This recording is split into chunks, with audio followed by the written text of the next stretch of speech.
मुझे याद सब है जरा जरा।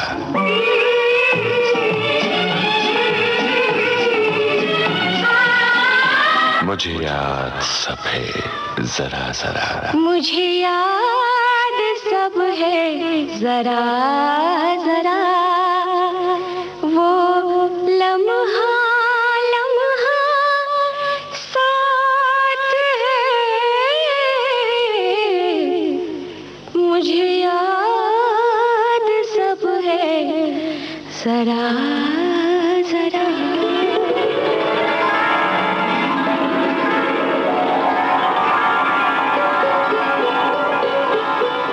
दोस्तों नमस्कार। सुदूर पूर्वोत्तर अंचल में जहां की एक मशहूर अभिनेत्री हैं आज हमारे बीच।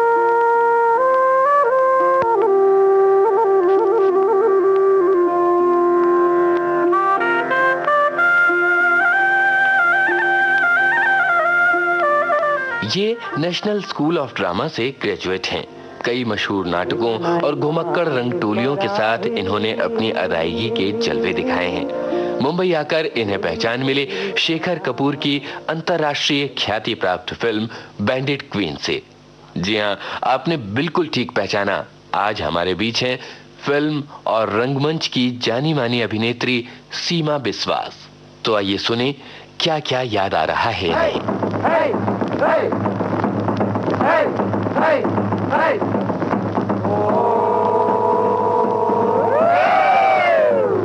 सीमा जी नमस्कार, welcome to our summer special. नमस्कार। कैसे बर्दाश्त कर रही हैं आप बम्बई की गर्मियाँ? अच्छी है, मतलब मई अप्रैल में तो रियली बर्दाश्त से बाहर है। और ऐसे में मुझे बस घर में रहना ज़्यादा अच्छा लगता है। क्या करते हो घर में रह के? घर में रह के एक तो मन करता है कि खाना खाने के बाद लंबे टाइम के लिए सो जाऊं और फिर उठ के आइस टी बनाऊं। हाँ। और आइस टी पीऊं और कुछ फल वल खाऊं। फिर कुछ ऐसे कुछ चारों तरफ से बर्फ़ के कमरे में घुस जाऊं, ऐसा महसूस होता है बस। हाँ। टीवी देखती हूँ, फ़ोन में लोगों से बात करती रहती हूँ। कोई अगर बुलाते हैं मुझे बाहर के आ जाओ, बहुत ज़रूरी काम है। हाँ। अगर वो लाखों का भी काम होता है, मुझे लगता है भगवान किसी तरह से टल जाए। वो आ जाए मेरे सामने। आसाम की गर्मियाँ ऐसे बेटर होती है? आसाम की गर्मी उसमें और एक ज़्यादा इरिटेटिंग है कि पसीना बहुत आता है, बहुत ज़्यादा पसीना, ये बॉम्बे से भी ज़्यादा। अच्छा। हाँ, और जैसे घमौड़ी कहते हैं, वो बहुत होते हैं लोगों को, क्योंकि पसीना है, ह्यूमिडिटी इससे ज़्यादा है। हाँ। मगर एक अच्छी बात है कि बारिश बहुत होती है। हाँ। हर 7 दिन बाद फिर से नॉन स्टॉप 9-10 दिन के लिए बारिश होती है। फिर 3-4 दिन मैक्सिमम गर्मी है और बारिश हो जाती है। हाँ। तो पूरे साल भर में इनफैक्ट करीब 7 महीने शायद ऐसे बारिश रहती है। तो एक खासियत इसीलिए होती है, बीच में ठंडक हो जाती है। बिल्कुल। बम्बई तो हमारा कोई लिहाज नहीं करता कि बीच में बारिश दे दे। बारिश होती तो साथ में होती है, गर्मी होती है तो साथ में होती है। मैं तो अभी से कैलेंडर में, क्योंकि जैसे बॉम्बे पहली बार आई थी तो किसी ने कहा था 7 जून को बारिश होती है बॉम्बे में। तो कैलेंडर में हमेशा मैं वो देखती थी 7 तारीख कब आएगा। जैसे मार्च शुरू हो जाता है तो मुझे लगता है बाप रे, वो भयानक गर्मी में, और जो अप्रैल और मई में जो गर्मी होती है वो बर्दाश्त से बाहर रियली। सो ऐसे में बस कैलेंडर में आंखें रहती हैं कि कब 7 जून आ जाए और बारिश आ जाए और उस पहली बारिश का मजा ले। बम्बई में भी वो बारिश की स्मेल अब तक आती है, गीली मिट्टी की। बिल्कुल आती है, शायद पहली बार ही आती है। एग्जैक्टली, वो तो मुझे बकायदा इंतजार रहती है और बहुत अच्छी लगती है मुझे वो। और पहली बारिश में मुझे बहुत इच्छा होती है कि मैं छत पे या फिर बिल्कुल ज़मीन पे बाहर निकलूँ और बारिश में भीगूँ। और अक्सर घर पे रहती हूँ तो मैं पहली बारिश से नहाती हूँ जम के।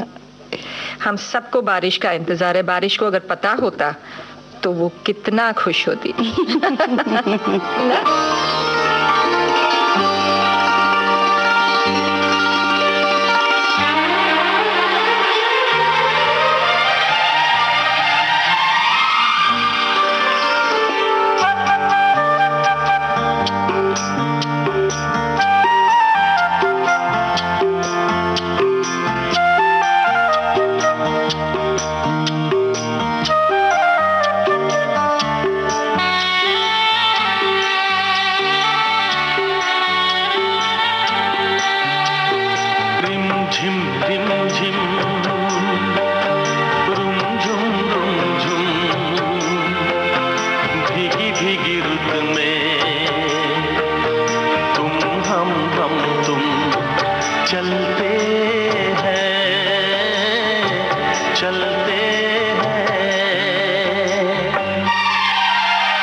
जिसके लिए हम तरसे। बजता है जल तरंगी की छत पे जब मोतियों जैसा जल बरसे। बूंदों की ये झड़ी लाई है वो घड़ी जिसके लिए हम तरसे। रिमझिम रिमझिम रुमझुम रुमझुम भीगी भीगी रुत में तुम हम तुम चलते हैं चलते हैं।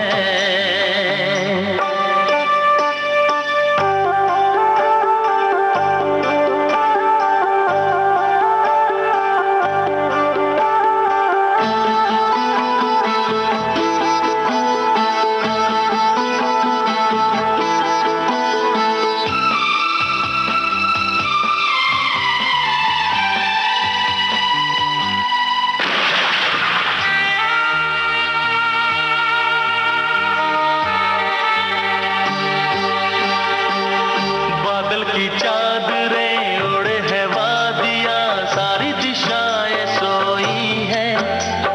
सपनों के गाँव में भीगी सी छाँव में दो आत्माएं खोई है।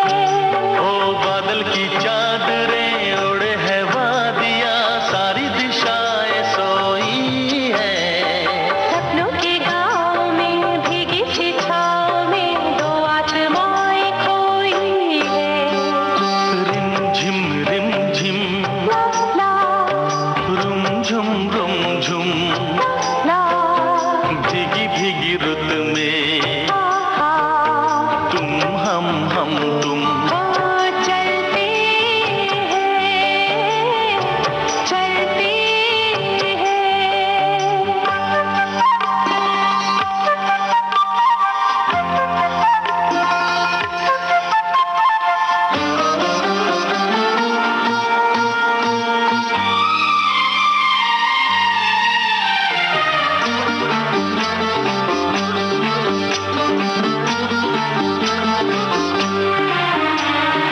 आई है देखने झीलों के आईने बालों को खोले घटाए। राहें धुआं धुआं जाएंगे हम कहाँ आओ यहीं रह जाए। आई है देखने झीलों के आईने बालों को खोले घटाए। राहें धुआं धुआं जाएंगे हम कहाँ आओ यहीं रह जाए। रिमझिम रिमझिम रिमझिम रुमझुम रुमझुम रुमझुम भीगी भीगी रुत में हे तुम हम तुम ओ चलते हैं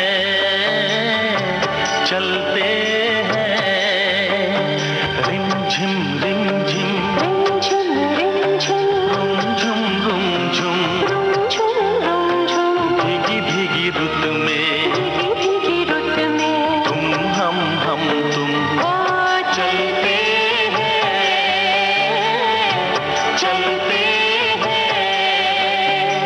श्रोताओं को शायद ये डिफाइन करके बताने की ज़रूरत है कि सीमा विश्वास ने बहुत सारी फिल्में तो की नहीं अब तक, पर जो भी फिल्म की जो भी किरदार निभाया, हर किरदार के लिए उसे या अवार्ड मिला या अवार्ड के लिए नॉमिनेट हुई है। और हिंदी फिल्म्स ने 100 साल कंप्लीट किए हैं और 100 साल की हिस्ट्री में शायद ये पहली एक्ट्रेस है जिसके हर किरदार ने उसे एक नॉमिनेशन दिलवाया है। सीमा जी, आपकी एक्टिंग में ऐसी कौन सी खासियत है कि हर टाइम आपको या अवार्ड मिलता है या नॉमिनेशन मिलती है? देखिए, खासियत तो मैं नहीं बता पाऊंगी, मेरे डायरेक्टर्स, मेरे ऑडियंस बता पाएंगे, मेरे फैंस बता पाएंगे। मगर ये मुझे खुशी तो ज़रूर होती है, मगर वो उनकी बड़प्पन है कि वो मुझे नॉमिनेशन के लिए सिलेक्ट करते हैं या अवार्ड देते हैं। मैं उस इंतज़ार में नहीं रहती हूँ। और ख़ासियत मैं सच मैं बता नहीं पाऊँगी, मगर मैं जो भी रोल मिलता है मैं दिल से करने की कोशिश करती हूँ। और एट द सेम टाइम जैसे एक फ़िल्म कर लिया, फिर और एक फ़िल्म मेरे सामने है, मैं पिछली फ़िल्म को बिल्कुल भूल जाती हूँ। बिल्कुल याद नहीं रहते, किसी चीज़ को मैं कोई इमेज ही मेरे सामने नहीं रहते। सो मेरे लिए एक जैसे कि और दूसरा बच्चा पैदा हो गया तो उसी को केयर करना है, उसी को देखना है, उस पर ज़्यादा इम्पोर्टेंस देना है। तो इसी तरह से मैं हर एक रोल को करती हूँ कि पास्ट को भूल के आने वाले नए को पूरे दिल से, शिद्दत से उस पर लग जाती हूँ और इसी तरह से दिल से करती हूँ। तो शायद लोगों को अलग लगता है। तो खासियत है कि खामियां है मुझे नहीं मालूम। सो मगर जो भी मिलता है, छोटा रोल बड़ा रोल, मैं एंजॉय करती हूँ उसको करने में। आप प्रिपेयर कैसे करती हैं? ये मैं आम किस्म से सवाल नहीं पूछ रही हूँ कि लोग प्रिपेयर कैसे करते हैं। कुछ लोग कहते हैं कि हम घर लेके जाते हैं रोल और उस पर गौर करते हैं, कुछ लोग कहते हैं दूसरों का काम स्टडी करके उस पर गौर करते हैं। वो बात मैं नहीं पूछ रही हूँ। जैसे आपने 1084 की माँ में एक माँ का रोल निभाया, आप माँ हैं नहीं, आप कैसे डिसाइड करती हैं कि ये मेरा रिएक्शन इस किस्म का होना चाहिए? क्योंकि हर माँ का रिएक्शन वो होगा ये तो हम कह नहीं सकते, और आपका रिएक्शन आम रिएक्शन नहीं रहा आपके रोल्स में। तो क्या होता है जब किस पॉइंट पर आप डिसाइड करते हैं कि ठीक है ये अब मैं कैमरा के सामने दिखाऊंगी? कुछ चीज़ें मेरे जहाँ मोमेंट मैं स्क्रिप्ट पढ़ती हूँ या स्क्रिप्ट सुनती हूँ, मेरा एक इमेज मतलब मेरा इंस्टिंक्ट रिएक्ट करता है इमीडिएटली, एक इमेज बना लेता है। एट द सेम टाइम मैं डायरेक्टर को पूछती हूँ कि आप क्या चाहते हैं, कुछ कहना चाहते हैं इस बारे में, वो कुछ कहते हैं। तो लकीली क्या होता है, दोनों का मैच होता है। मेरे साथ हमेशा हुआ, कभी ऐसा नहीं हुआ कि डायरेक्टर कुछ और कह रहे हैं और मैं कुछ और सोच रही थी। तो दोनों अच्छी तरह से मैच होता है। तो मैं लकी महसूस करती हूँ उस मामले में। मतलब अननोइंगली सब कुछ होता है, मैं प्लान कुछ भी नहीं करती हूँ। एट द सेम टाइम सोचती ज़रूर हूँ, बस कुछ मोमेंट्स आते हैं मेरे पास सामने झलक से, जैसे सपने जैसा आता है। अदरवाइज मैनरिज्म को मैं इम्पोर्टेंस नहीं देती हूँ। सीमा जी, आपसे बात करने में इतना मज़ा आ रहा है कि मुझे भूल गया कि ये प्रोग्राम लोग सुन रहे हैं और बीच में हमें कुछ गाने चलाने हैं उनको खुश करने के लिए। मधुमती के आजा रे परदेसी, क्या बात है, ऑल टाइम फेवरेट गाना है शायद, जिसके लिए इनको अवार्ड भी मिला था।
विविध भारती से इस समय आप सुन रहे हैं। मुझे याद सब है जरा जरा। आज हमारे बीच हैं फिल्म और रंगमंच की जानी मानी अभिनेत्री सीमा बिस्वास। श्रोताओं को शायद पता नहीं होगा कि ये बैंडिट क्वीन जो हमारे सामने बैठी है, नाम कितना भारी भरकम लगता है। बैंडिट क्वीन मेरा नाम नहीं है। ये नाम कितना भारी भरकम लगता है ना? लेकिन सीमा जी हैं छोटी सी 5 फुट और कोई इंच नहीं ऊपर से। इतनी छोटी है, इतनी फ्रेल है, इतनी फेमिनिन है कि हैरानी होती है कि इन्होंने ये रोल कैसे निभाया। इतना डरावना कैरेक्टर। सीमा, आपने अप्रोच कैसे किया फूलन देवी के रोल को? ऐसा लग रहा था जैसे कि बहुत बड़ा रिस्पॉन्सिबिलिटी है इस रोल को निभाते हुए। एट द सेम टाइम मैं बहुत एक्साइटेड भी थी क्योंकि इतना डायनेमिक रोल था और मगर रियल स्टोरी था और मैं अलाउ नहीं थी मिलने के लिए फूलन देवी से। तो मेरी इच्छा बहुत थी कि मैं उनसे मिलूं और मतलब जैसे कि ना बहुत ओबीडियंट स्टूडेंट की तरह कि सब कुछ डिसिप्लिन के साथ, सब कुछ सिंसियरिटी के साथ करूं, मैं उसको दिखाऊं। तो डायरेक्टर को मैंने कहा कि मैं फूलन देवी से मिलना चाहती हूं। तो उन्होंने कहा ठीक है, प्रोड्यूसर को बोलो। प्रोड्यूसर को बोला तो उन्होंने कहा कि नहीं, आप नहीं मिल सकती, ऐसे कीजिए ना, कोई और रोल जैसे करते हैं वैसे कीजिए। अब विक्रम मल्लाह मर गया है तो क्या निर्मल पांडे विक्रम मल्लाह को मिलने के लिए स्वर्ग जाएगा क्या? अच्छा, कि ठीक है, तब तो मैं बिल्कुल जस्टिस करके दिखाऊंगी विदाउट मीटिंग हर। सो मैंने उस किताब, उनकी जितनी किताबें हैं, असमीज, बंगाली, इंग्लिश, हिंदी, जितने इसमें लैंग्वेज में जो भी इंफॉर्मेशन फूलन देवी के बारे में मिल सकता था मैंने कलेक्ट किया।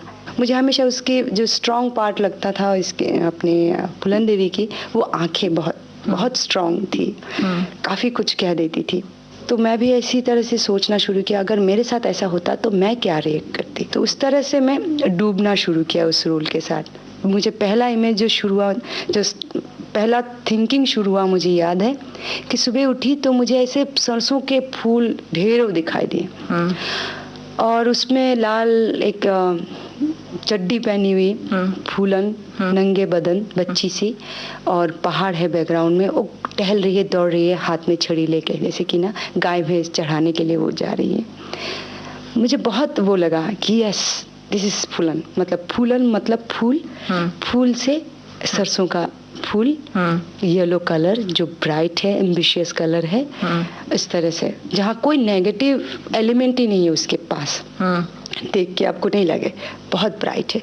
तो मैंने शेखर जी को बोला कि फूलन के साथ मुझे ये पहाड़ दिखता है, हमेशा ऊपर जाती है, पहाड़ पे चढ़ती है। तो शेखर जी ने कहा मुझे हमेशा पानी में दिखाई देता है। तो शेखर जी ने दोनों इस्तेमाल किया। मैंने जब अभी मैं बहुत दूर रह के जब फिल्म को याद करती हूँ तो कि शेखर जी ने वो भी इस्तेमाल किया जो सरसों के खेत में पहले मेरा पहला शॉट था बैंडिट क्वीन का। तो उसमें सरसों के खेत के बैकग्राउंड में और छोटी सी एक चोटी पे बैठ के मैं और निर्मल पांडे बात कर रहे हैं, इस तरह से एक शॉट था जिसमें निर्मल पांडे की डेथ हो जाती है, मतलब विक्रम मल्लाह की डेथ हो जाती है। इस तरह से काफ़ी स्ट्रॉन्ग एक इमेज बहुत आया था। जो जब इसको फूलन देवी को गांव में कुएं के किनारे से उसको नंगा घुमाया गया था, तो उससे जो ये स्टोरी सडनली एक दिन मुझे बहुत वो लगा, मतलब मैं डिस्टर्ब हो गई थी और बहुत इमोशनल थी उन दिनों में जब मैं रोल में थी। मैं जब उस रोल में जी रही थी तो शेखर के पास जाके मैंने कहा कि शेखर, मुझे बहुत गिल्टी महसूस हो रहा है आज, पता नहीं ऐसा लग रहा है कि मैं बड़ी फूलन हूँ और ये जो फूलन के साथ जो भी हादसा हुआ है वो छोटी फूलन है, जो एक छोटी सी बच्ची है जिसके बदन पे कोई कपड़े नहीं है और ठंड बहुत है और वो इतनी चिल्ला रही है मगर उसकी आवाज़ कोई सुन नहीं रहे। इवन मुझे भी सुनाई नहीं दे रहा है मगर उसका पेन दिख रहा है। तो मैं अभी भी आपसे बात कर रही हूँ तो मुझे वही इमेज दिख रहा है। चारों तरफ जैसे चौपाल सा गाँव है, छोटे छोटे घर है, उस सब के बीच में वो कुआं भी है। तो मैंने कहा सीमा मैं रो रही, आंसू था मेरे आंखों में, और मैंने कहा मुझे ऐसा लग रहा, मैं गिल्टी महसूस कर रही हूँ कि मैं इसको मदद नहीं कर रही हूँ, मैं उसको मदद नहीं कर रही हूँ। और मुझे जब फिल्म देखी मैंने तो मुझे ऐसा लगा जो लास्ट शॉट था शेखर जी का कि ब्लड के बीच में से छोटा एक बच्चा रो रो के क्रॉस कर रहा है, कहीं उन्होंने मेरी बात सुनी है। दिल है छोटा सा, छोटी सी आशा, मस्ती भरे मन की भोली सी आशा, चांद तारों को छूने की आशा, आसमानों में उड़ने की आशा। दिल है छोटा सा, छोटी सी आशा, मस्ती भरे मन की भोली सी आशा, चांद तारों को छूने की आशा, आसमानों में उड़ने की आशा। दिल है छोटा सा, छोटी सी आशा।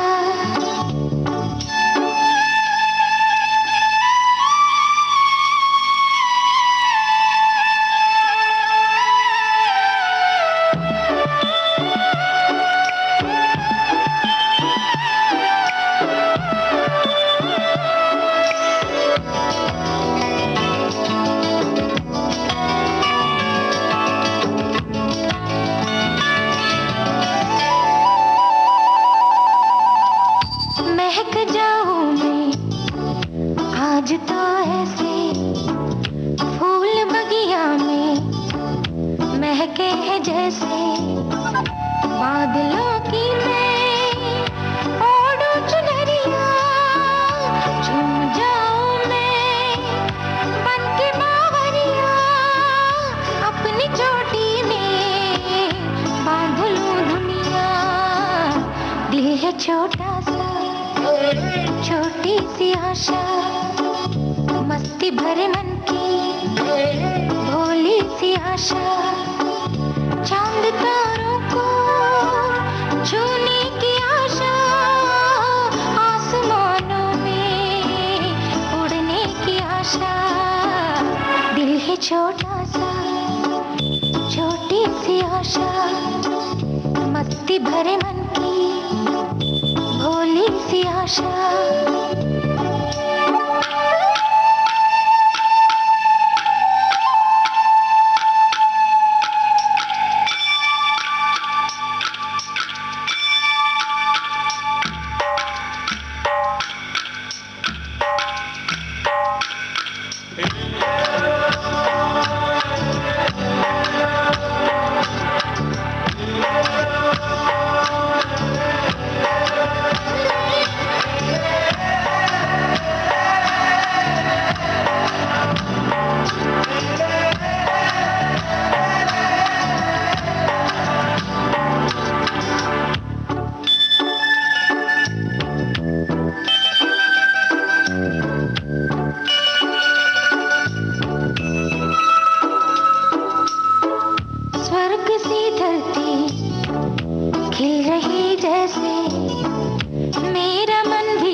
छोटा सा, छोटी सी आशा, मस्ती भरे मन की भोली सी आशा, चांद तारों को छूने की आशा, आसमानों में उड़ने की आशा।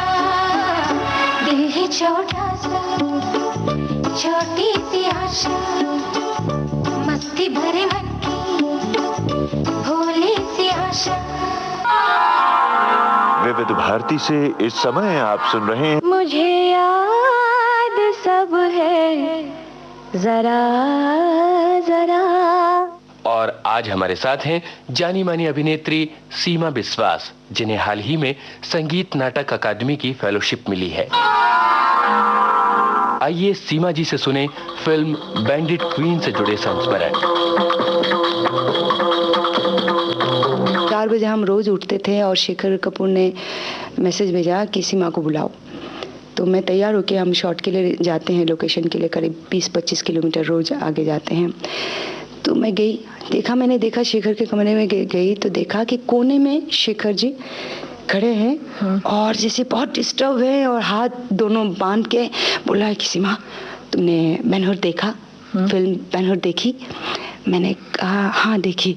तो उसके जो ब्रदर, उसकी जो सिस्टर है लेपर हो जाती है, तो वो जो अपने ब्रदर के लिए क्या एटीट्यूड रखती है ना कि डोंट टच मी, मेरे नज़दीक मत आओ, वो जो ऐसा और वो परफॉर्मेंस वो दिखा रहे थे मुझे, मतलब वो परफॉर्मेंस नहीं, जैसे कि एक फीलिंग्स शेयर कर रहे, एक्सप्रेस कर रहे थे। तो वो चीज़ मुझे कहीं एक मोमेंट में कभी चाहिए होगा, याद रखना। और कुछ दिन बाद 3 बजे करीब, रात के 3 बजे करीब वो शॉट था और मेकअप को लेके बहुत स्ट्रगलिंग चल रहा था, कंटिन्यूटी को लेके बहुत बहस हो रही थी, बार बार मेकअप लगाया गया, मिटाया गया, फिर 3-4 बाल्टी बिल्कुल मड वाटर मेरे सिर, पूरे सिर से पैर तक डाल दिया, फिर ब्लड लगाया, ये सब कुछ करके गया। 3:30 बज गया रात के, बोला कि ये शॉट है। अननोनली वो मोमेंट आ गया और मुझे वो शॉट, मतलब फीलिंग्स पॉइंट ऑफ व्यू से मैं जज नहीं कर पाती हूँ। अभी भी मैं उस फिल्म को देखती हूँ तो मैंने अच्छा किया बुरा किया, बट उस मोमेंट को मैं महसूस कर पाती हूँ कि वो जो डोंट टच मी या ह्यूमिलेशन के बाद की तकलीफ जो होती है। तो इस तरह के बहुत सारे मोमेंट्स हैं। मैं ख़त्म नहीं होता, मुझे बैंडिट क्वीन के बारे में कहती हूँ तो शायद दर्शक अपने श्रोता भी बोर होते रहे होंगे तो मगर कुछ एक बहुत ही as Seema, as an actress, बहुत प्यारे मोमेंट्स मेरे अभी तक रह गया और मरते दम तक रहेगा। जैसे कुछ एक शॉट में एक एक्टर, दिल्ली के एक्टर जो मुझसे काफ़ी जूनियर है, उनका काम था कि वो मुझे चप्पल से खूब मारते हैं, बहुत मारते हैं चौपाल पे। तो वो ठीक से मार नहीं पा रहा था क्योंकि वो मुझे जानता है और सीमा जी कह के बुलाता है। तो शेखर को बहुत गुस्सा आया, उन्होंने क्या क्या चप्पल लिया और खूब मारा मुझे, मार के दिखाया कि ऐसे मारो, ऐसे मारो, ऐसे मारो। फिर लड़के ने मारा, रिहर्सल में एक बार मारा, शेखर ने एक बार मारा मुझे, रिहर्सल में इसने मारा, फिर फाइनली शॉट में फिर से मारा फाइनली। तो फिर शॉट खत्म, मैं दौड़ के कॉस्ट्यूम बदलने गई, दूसरा कोई एक सीन का शॉट था तो भाग के गई। तो ऊपर एक कमरा था जहाँ बाहर आंगन में एक उस लोकल विलेज के एक आदमी, ओल्ड आदमी, उन्होंने वो चाय बनाते थे और अक्सर मुझे फीकी चाय बना के देते थे। तो मैंने उनको बोला कि बाबा इस कमरे में किसी को आने नहीं देना, मैं कपड़े बदल रही हूँ। तो अच्छा ऐसे। फिर कमरे से जैसे ही निकली, बहुत जल्दी से मैं निकलने जा रही थी शॉट के लिए, तो बोला बेटी इधर आ। मैंने कहा बोलिए। कि बेटा तू ये धंधा छोड़ के घर चली जा, गांव चली जा। मैंने क्यों क्या हुआ? तो उन्होंने कहा तेरे को, और रो रहे थे, तुझे इतना मारा, तुझे इन लोगों ने इतना मारा, किस लिए किया? पैसों के लिए? जा बेटी अपने माँ बाप के पास चली जा। तो मेरे लिए इतना, मतलब ह्यूमन फील, जो एक रिश्ता जैसे मैं कभी नहीं मिलूंगी उस व्यक्ति से, मगर वो रिश्ता जैसे मेरे लिए रह गया है। तो इस तरह के बहुत सारे मोमेंट्स हैं कि मैं कभी नहीं भूलूंगी। जैसे कि ट्रक से एक औरत को अगर दबा के मार के चले जाते हैं एक ट्रक, और वो डेड बॉडी पड़ी रहती है, तो उसका जो मांस पड़े रहते हैं सब कुछ, कोई किसी को मन नहीं होता कि देखें। उसी तरह से मुझे ये जो स्पेशली ये जो न्यूड सीन है, कंप्लीट न्यूड सीन, इससे लोगों को ऐसा नहीं लगे कि लालच हो कि देखें, इससे ऐसा महसूस हो कि नहीं देखना है और नहीं देखा और मत दिखाओ, ये नफरत मुझे पैदा कराना है। तो इसीलिए मेरे लिए इम्पोर्टेंट है और मैंने एग्री किया कि हाँ इम्पोर्टेंट है, इसीलिए नहीं कि कमर्शियली इसको बिकना है इस फिल्म को। मगर मैंने कहा शेखर जी मैं इस रोल को, मगर इस सीन को नहीं कर पाऊंगी, मैं इतनी बोल्ड नहीं हूँ। तो फाइनली उन्होंने कहा ठीक है डबल से कराएंगे तो तुम्हें कोई प्रॉब्लम ऐसा? तो मैंने कहा ठीक है, क्योंकि मैं कॉन्सेप्ट से एग्री करती हूँ, जो आपका आइडिया है उससे मैं एग्री करती हूँ, तो डबल से कराई। तो बॉम्बे से उन्होंने एक आर्टिस्ट को लेके गए थे, मॉडल को, उनसे कराया। और आखिरी दम तक शेखर, नो डाउट हर डायरेक्टर चाहेंगे कि भाई आर्टिस्ट करे उस सीन को, शेखर ने, हो सकता है शेखर को लगा होगा कि सीमा अब तक 3 महीने इस रोल को जिया है, हो सकता है उसने माइंड चेंज कर लिया। तो लास्ट मोमेंट में भी उन्होंने पूछा क्या तुम अभी रेडी हो इस सीन को अपने तरफ से देने के लिए बजाय डबल के? मैंने कहा नहीं, मैं नहीं कर सकती। तो उन्होंने मान लिया और डबल ने किया उस सीन को, मगर मैं उतना ही डिस्टर्ब थी, जबकि मेरा कोई पार्ट नहीं था, मगर मुझे वही फूलन की ज़िंदगी को लेके सोचती थी, मैं बहुत डिस्टर्ब थी। काफ़ी फीलिंग्स मैंने शेयर किया शेखर के साथ इस बारे में, और शेखर ने भी रिएक्ट किया। इसीलिए उनको वो सीन होने के बाद उस डबल ने किया तो मुझे कहा सीमा तुम कॉस्ट्यूम बदलो, मैं एक शॉट लेना चाहता हूँ कि इस सीन के बाद, ये हादसा होने के बाद एक लड़की क्या कर सकती है, क्यों नहीं करेगी, बदला क्यों नहीं लेगी, नहीं लेगी तो ये कमज़ोर है, उसकी कमज़ोरी है। तो उन्होंने एक शॉट लिया जो किलिंग शुरू करती है, सबको मार डालना चाहती है, दुनिया को ख़त्म कर देना चाहिए, उनको ऐसा एक्सप्रेशन चाहिए था जो मैंने दिया। मगर ये सफाई में सबसे पहले मैं पेरेंट्स को बिना कहे देना चाहती थी, कुछ कह के नहीं। तो मैं बॉम्बे में थी, सब कुछ सुन रही थी, हो रहा था सब कुछ कंट्रोवर्सी। तो मैंने शेखर को कहा मुझे कैसेट चाहिए, मैं आसाम जा रही हूँ और मैं पेरेंट्स को ये कैसेट दिखाना चाहती हूँ। तब तक रिलीज भी नहीं हुई, कुछ भी नहीं हुआ। तो उन्होंने दिया मुझे कैसेट, मैं घर गई और पेरेंट्स को दिया, और घर वाले ने भी, मैंने कहा बाहर के किसी को मत बुलाओ, मेरी सिस्टर सब शादी हुई हैं, वो लोग भी गुवाहाटी से आए हैं, हम सब दरवाज़ा खिड़की बंद करके चुपके से वो फिल्म देखी। और मैं अपना काम कभी नहीं दे सकती, बैंडिट क्वीन ही नहीं, हर फिल्म को मैं जब देखती हूँ मुझे बहुत तकलीफ होती है, इन द सेंस मैं इतना ख़राब काम करती हूँ, ऐसे तकलीफ, इसीलिए मैं फिल्म अपना काम देखती नहीं हूँ। तो मैं इसे मम्मी के गोद में लेट के देख रही, आंखें बंद करके लेटी हुई थी, और मम्मी वगैरह सब फिल्म देखी। उन्होंने 2-3 कैसेट और मंगा के रखे थे कि आज दिन भर हम छुट्टियां मनाएंगे, पिक्चर्स देखेंगे। उन्होंने फिल्म देखी और सब चुप। तो मुझे लगा उनको बहुत बुरा लगा शायद, तो चुप थी मैं। तो उस साइलेंस को तोड़ के मेरे पापा ने मुझे कहा था कि कुछ भी कहो मीरा, ये परफॉर्मेंस, इस तरह का परफॉर्मेंस तो हमारी बेटी के अलावा कोई नहीं दे सकती। तो मेरे लिए बस ये, मेरे लिए रियली, मुझे अगर ऑस्कर भी मिल जाता ना, वो मेरे लिए कम होता। जो मेरे पापा का कमेंट्स था, जो मेरे पापा के अलावा एक ऑडियंस का रिएक्शन, जो मेरे लिए बहुत मायने रखता है, बहुत ज़्यादा मायने रखता है, क्योंकि आज मैं जिस वजह से हूँ मेरे पेरेंट्स की वजह से। सीमा, आपने इसके बाद की खामोशी, जो बिल्कुल ही डिफरेंट रोल था, आप डेफ एंड डम प्ले करती हैं जी। बैंडिट क्वीन की हीरोइन को ये कंपैरिजन में काफ़ी छोटा रोल था, पर मुश्किल रोल था। आपने इसको कैसे निभाया, कौन सी प्रेपरेशन की इसके लिए? जैसे क्योंकि देखिए मैं बेसिकली स्टेज एक्ट्रेस हूँ, और मेरे लिए बहुत ही हमेशा, क्योंकि मेरे घर का बैकग्राउंड बेस स्टेज से मैंने देखा। मेरी माँ को मैं 2.5 साल जब थी, जबकि इतनी छोटी थी, मुझे एक मोमेंट याद है, मम्मी मुझे छोड़ के मुझे सुला के शो करने चली गई थी, और मैं एक खंबा पकड़ के बहुत देर तक रोई थी। मम्मी जाते हुए मैंने जीप देख लिया था, मम्मी को लगा मैं सो गई थी। फिर जिद किया तो मेरे मामा मुझे ले गए, और मैंने देखा स्टेज पे मम्मी बहुत फेमस थी ट्रेजिक रोल के लिए। मम्मी बहुत रो रही है, मैं भी बहुत रो रही थी, मगर इतनी छोटी थी मुझे कुछ, मगर वो मोमेंट मुझे अभी तक, आज तक याद है।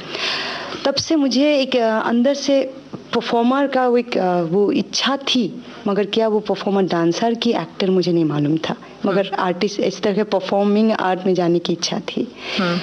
फिर मैं जैसे NSG ज्वाइन किया और तरह तरह के रोल्स किए, जिसमें कोई इमेज कोई मायने नहीं रखता है, और मैं हर एक रोल को विश्वास के साथ और सिंसियरिटी के साथ मैंने निभाने की कोशिश की। एंजॉय बहुत किया, लोगों ने भी बहुत पसंद किया। जब फिल्म मीडिया में आई तो मेरा वही तलाश रही, वही मेरा मतलब नज़रिया हमेशा रही कि मैं तरह तरह के रोल्स करूँगी, एक टाइप के रोल्स नहीं करूँगी। द मोमेंट बैंडिट क्वीन ख़त्म हो गई, उसके रशेस शायद यहाँ पे बॉम्बे में दिखाया जा रहा था, उन दिनों एडिटिंग चल रही थी क्या, संजय बंसाली को उन्होंने देखा ये रफ कट। देखने के बाद उन्होंने कहा इस एक्ट्रेस से मुझे मिलना है, मैं उनको कास्ट करना चाहती हूँ, और मुझे मैसेज मिला। तो मैं बॉम्बे आई थी उन दिनों, तो कांटेक्ट हुई, बात हुई, स्क्रिप्ट पढ़ा मैंने, और स्क्रिप्ट पढ़ने के बाद मेरे अंदर वही एक्साइटमेंट था। मुझे नहीं मालूम था कि एक फिल्म में मैंने लीड रोल किया, एक हीरोइन का रोल किया, और नेक्स्ट फिल्म में मैं एक हीरोइन की माँ का रोल कर रही हूँ। मेरे लिए कोई मायने नहीं रखता था। मतलब मेरे जो सीनियर्स, बड़े बड़े इंडस्ट्री के लोग, उन्होंने भी मुझे मना किया था कि नहीं करना इस रोल को, मगर मुझे समझ में नहीं आता था, क्योंकि मुझे इंडस्ट्री का कुछ भी रूल्स एंड रेगुलेशन, स्लॉट, ये वो कुछ भी समझ में नहीं आता था। तो मुझे समझ, ये लोग क्यों मना कर रहे हैं, इतना इंटरेस्टिंग रोल जो डेफ एंड डम है, और नाना पाटेकर जैसे इतना अच्छा एक्टर है, उनके साथ काम करने को मौका मिलेगा, मैं करूँगी इस रोल को। इसमें तो सीखने के लिए ये था कि डेफ एंड डम, जो सॉरी हमको डेफ एंड डम नहीं कहना चाहिए, डेफ कहना चाहिए, तो वो साइन लैंग्वेज सीखना था। तो हम नाना पाटेकर जी के घर पे संगीता नाम की एक लड़की जो बोल नहीं सकती, सुन नहीं सकती, वो हमें साइन लैंग्वेज सिखाने आती थी। मैं, मनीषा और नाना, हम तीनों सीखते थे। मैं खामोशी के सब कुछ एंजॉय कर रही थी। तो मुझे याद है, और एक मोहम्मदन लड़का था, मैं नाम भूल गई, वो उसके साथ, वो डेफ थे वो, और हम 8-8 घंटे बात करते थे उसके साथ। मेरे घर में आया करता था और 8 घंटे, 9 घंटे, 10 घंटे में बात करती थी उसके साथ साइन लैंग्वेज में। अच्छा। तो बहुत, इवन काफ़ी बार इतना इंटरेस्टिंग था, एट द सेम टाइम मुझे बहुत तकलीफ भी होती थी कि वो मुझे फ़ोन करता था और वो बोल नहीं सकता था, और सिर्फ इससे मैं समझ जाती थी उसने फोन किया मुझे, और मैं कुछ कहूँ उसको सुनाई नहीं देता।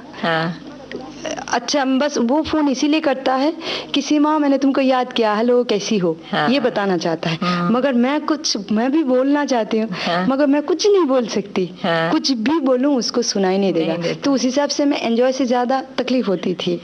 तो मैं कुछ कम्युनिकेशन है नहीं, क्योंकि वो लोग आंखों से कम्युनिकेट करते हैं, कान से नहीं करते। तो वो भी एक अलग तरह का ह्यूमन एक्सपीरियंस रहा मेरे लिए। सीमा जी, इस समय हम एक और गाना सुनाएंगे, आपकी फिल्म खामोशी में से सुनाए जी। मुझे बहुत, आज मैं ऊपर। बहुत अजीब बात है, मैं आज ही सोच रही थी सुबह को कि ये गाना लिखा है मजरू सुल्तानपुरी ने। मजरू सुल्तानपुरी ऑलमोस्ट 80 बरस के थे, अब गुजर गए, और इस उम्र में उन्होंने ये गाना लिखा, आज मैं ऊपर आसमां नीचे, और बीच में है टेल मी ओ खुदा अब मैं क्या करूं। उन्होंने इतने माहिरी से एक छोटी लड़की के दिमाग में गए हैं, अंदर दिल में गए हैं, और आजकल की लैंग्वेज यूज करके, हिंदी अंग्रेजी मिक्स करके उन्होंने लिरिक्स लिखे हैं, जो आजकल के बहुत पॉपुलर अवार्ड विनिंग लिरिसिस्ट सोच भी नहीं सकते हैं। ये गाना सुन के मैं हमेशा कहती हूँ, हैट्स ऑफ टू मजरू साहब।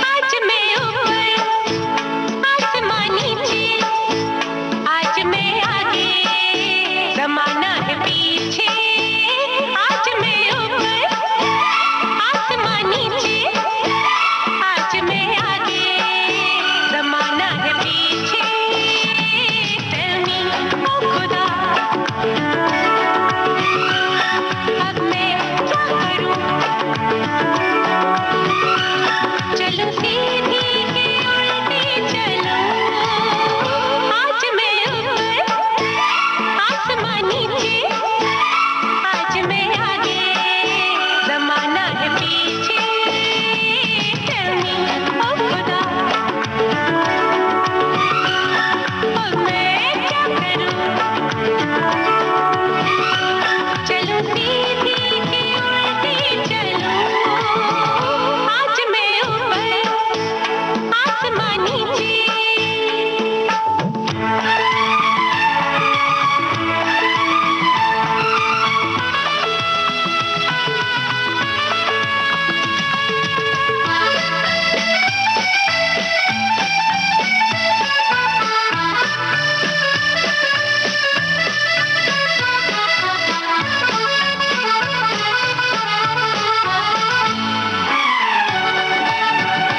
है पीछे, आज मैं ऊपर, आसमान नीचे, आज मैं आगे, जमाना है पीछे। ओ खुदा, अब मैं क्या करूं, सर के बल या कदम से चलूं, आज मैं ऊपर, आसमान नीचे।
विविध भारती से इस समय आप सुन रहे हैं मुझे याद सब है जरा जरा।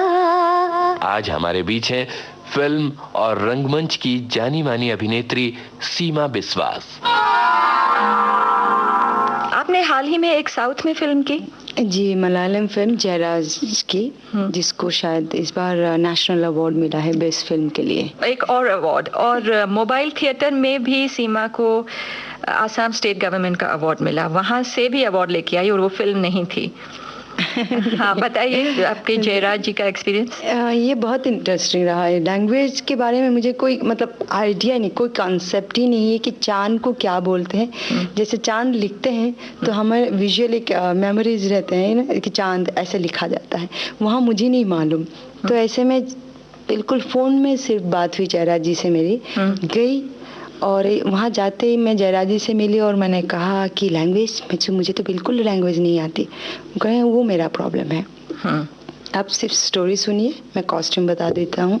कल से शूटिंग है, 5 बजे आपको उठना है और पहला शॉट 6 बजे है। स्टोरी सुनाया, उन्होंने स्टोरी सुना के चले गए। नेक्स्ट आया कॉस्ट्यूम डिपार्टमेंट, मैडम मेजरमेंट लेना है कल के कॉस्ट्यूम के लिए, वो आके चले गए। फिर नेक्स्ट लोग आए कि आपको लैंग्वेज के बारे में समझाना है, आके लैंग्वेज समझाने लगे मुझे 2-3 घंटे। फिर बोला ओके गुड नाइट, खाना खा के सो जाइए आप। बहुत मशीन के मैकेनिकल बिल्कुल ऐसे हुआ। सुबह मैं बहुत पैनिक थी, कैसा होगा, मुझे तो कुछ भी नहीं आता, क्या करूँगी। जैसे सेट पे गई और शुरू हुआ परफॉर्मेंस, उन्होंने सीन बताया कि वो सीन है, आपने लैंग्वेज को याद किया। मैंने कहा हाँ याद किया। तो ठीक है, बार बार मतलब याद कर, रियली रट्टा लगाना जिसको कहते हैं दिल्ली की भाषा में। और मैं पहला शॉट दिया, उनको बहुत अच्छा लगा।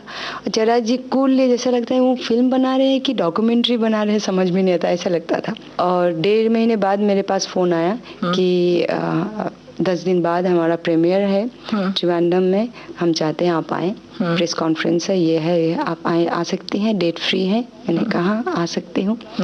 फिर गई, फिल्म देखी, विश्वास नहीं हो रहा था कि मतलब अक्टूबर एंड में मैंने शूट किया और ये अपने मई में के अप्रैल में शायद अनाउंस हुआ कि इनको नेशनल अवार्ड मिला, जो मेरा क्रेडिट बिल्कुल नहीं जाता। मैंने कोई ग्रेट काम नहीं किया, ग्रेट काम जयराज जी ने किया है और उनको नेशनल अवार्ड मिला। तो अभी फिर से मैं उनकी फिल्म दूसरी कर रही हूँ, जिसका टाइटल अभी डिसाइडेड नहीं है, हिंदी में कर रहे हैं। जिसमें मनोज वाजपेयी है, मैं हूँ, और बाकी स्टोरी अभी उन्होंने मना किया रिवील करने के लिए। तो बस मैं ब्लाइंडली उनके साथ काम करना हमेशा चाहूँगी। उनका तो बहुत नाम है साउथ में। और आप शायद राम गोपाल वर्मा के साथ भी कोई फिल्म कर रही हैं? जी हाँ, अच्छा, उनकी कंपनी में काम कर रही हूँ, जिसमें फिर से साउथ का एक्टर है मोहनलाल। जी हाँ, वहाँ का लेजेंड माना जाता है। बिल्कुल। Are you looking forward to it? बिल्कुल, क्योंकि वहाँ पे भी जब मैं जयराज जी के साथ काम कर रही थी तो मुझे इतना अच्छा लगा मोहनलाल जी का एक जेस्चर कि वहाँ का एक एक्ट्रेस वो हमारे साथ काम कर रही थी जो ऊटी में मोहनलाल जी के साथ काम कर रही थी। तो जब वो वापस आई तो मुझे कहा कि मोहनलाल जी ने आपको हेलो कहा। अच्छा। आपको बहुत मानते हैं। तो मुझे इतना अच्छा लगा था और रियली अच्छा फीलिंग्स हुआ। मुझे कोई ग्रेट जिसको मैं पसंद करती हूँ वो थोड़ा सा मुझे हेलो भी कह दे, मुझे एनफ लगता है, मतलब ज़्यादा नहीं चाहिए मुझे इससे ज़्यादा। सीमा, आप हमें आसाम की कुछ ट्रेडिशनल बातें बताइए। हम आसाम के बारे में बहुत कम जानते हैं। आपने एक बार मुझे एक जोक सुनाया था, हेमा जी ने कहा था, हमारे श्रोताओं को वो बताइए। क्या हुआ, आसाम की कॉस्ट्यूम्स हैं जिसको मेखला चादर कहा जाता है, बहुत ही खूबसूरत कलरफुल कॉस्ट्यूम है जहाँ छोटे छोटे प्यारे प्यारे फ्लावर्स बनाया जाता है, बहुत ही खूबसूरत। तो आउटसाइडर जो भी सेलिब्रिटीज़ आते हैं आसाम में तो उनको गिफ्ट किया जाता है ये सब। तो मैं एक बार बॉम्बे में हेमा जी के घर गई थी मेरे दोस्त के साथ।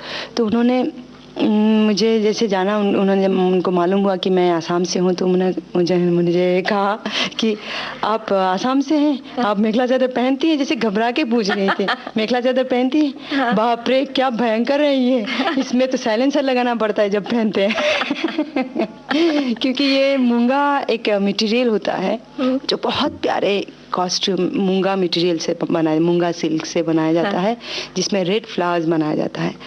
और वो स्पेशली जब बिहू संक्रांति होता है बैसाखी टाइम पे, अप्रैल 14 से 7 दिन का फेस्टिवल होता है बिहू, जहाँ ये बिहू डांस करते हैं डांसर, उसमें पहनते हैं लोग स्पेशली। सीमा जी, हमने आसाम नहीं देखा, आप ले चलिए।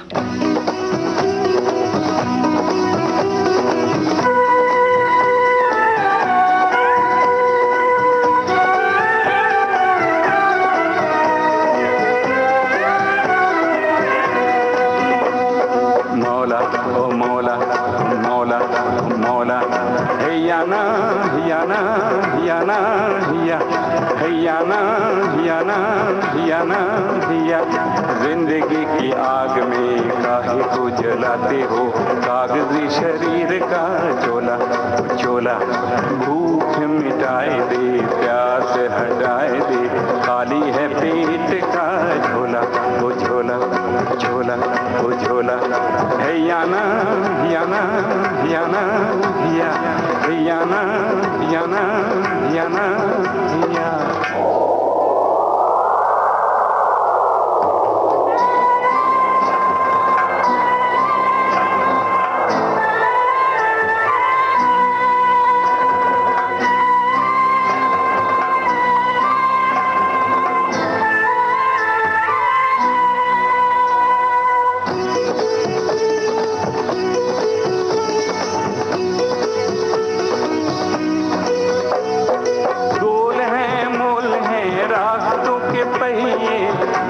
शरीर का डोला हो डोला, गोल है मोल है रास्तों के पहिए, गिरे ना शरीर का डोला। कल से बुखार है, सर पे सवार है सूरज आग का गोला गोला गोला गोला। है याना याना याना या, याना याना याना।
टोला टोला जिंदगी की आग में काहे को जलाते हो कागजी शरीर का चोला ओ चोला भूख मिटाए दे प्यास हटाए दे खाली है पेट का झोला ओ झोला ए झोला। मैं पैदा हुई हूँ गुवाहाटी में, फिर हम बाद में नलवाड़ी आ गए और तब से लेके आज तक मैं वहीं पे हूँ, मेरे पेरेंट्स वहीं हैं और वहाँ के लोग मुझे बहुत एनकरेज किया, हमेशा मतलब एक कॉन्फिडेंस दिया जैसे कि मैं कुछ हूँ बचपन से। मतलब जैसे कि मुझे हमेशा देखते थे, मम्मी को कहती थी ये बच्ची बहुत अच्छी है, हमेशा थोड़ी सी बड़ी हो गई तब भी ये लड़की बहुत अच्छी है, इस तरह से। अचानक उनको सरप्राइज मिला जब मैं पहली बार स्टेज पे गई, अरे ये एक्टिंग भी करती है। ऐसा आसाम कहते मैं सबसे पहले मुझे मेरा घर में बहुत लगाव है, मेरे परिवार से, मेरे माता पिता भाई बहनों से बहुत ज़्यादा लगाव है। इतने दूर सालों सालों से मैं दूर हूँ तो भी मुझे हमेशा महसूस होती है कि वो लोग मेरे पास है। आई विश कि मैं सुना सकती थी आसाम के गाने, बहुत अच्छे हैं, मैं याद करने की कोशिश करती हूँ।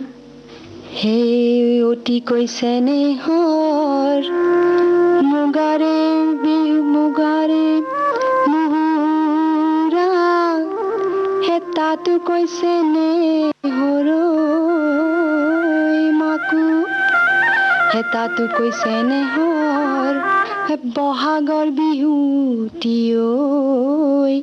हे नेपाती केने कोई थाकू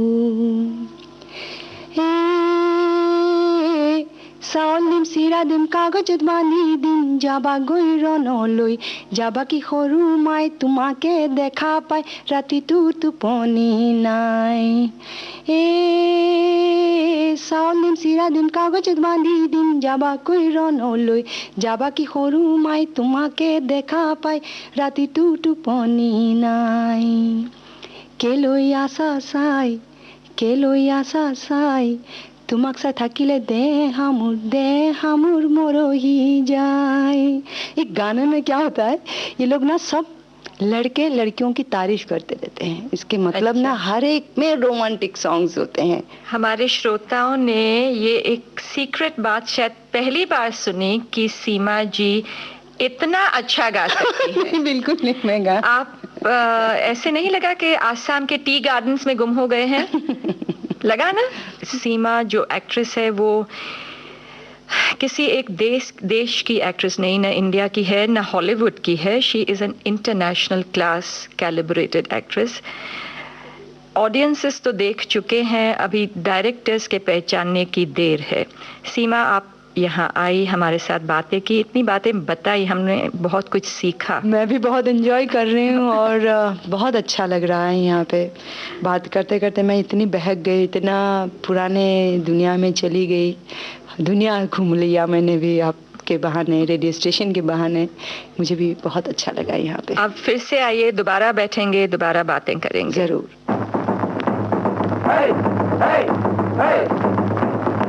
दोस्तों, फिल्म और रंगमंच की जानी मानी अभिनेत्री सीमा बिस्वास ने खोले यादों के दरीचे और वो हमें ले गईं सुदूर पूर्वोत्तर यानी असम की वादियों में। सीमा बिस्वास से मुखातिब थीं लता खूबचंदानी।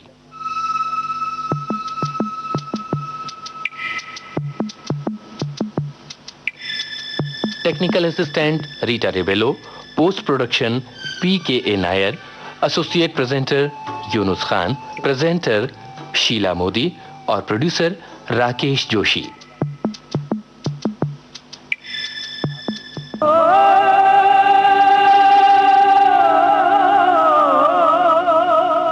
मुझे याद सब है जरा जरा,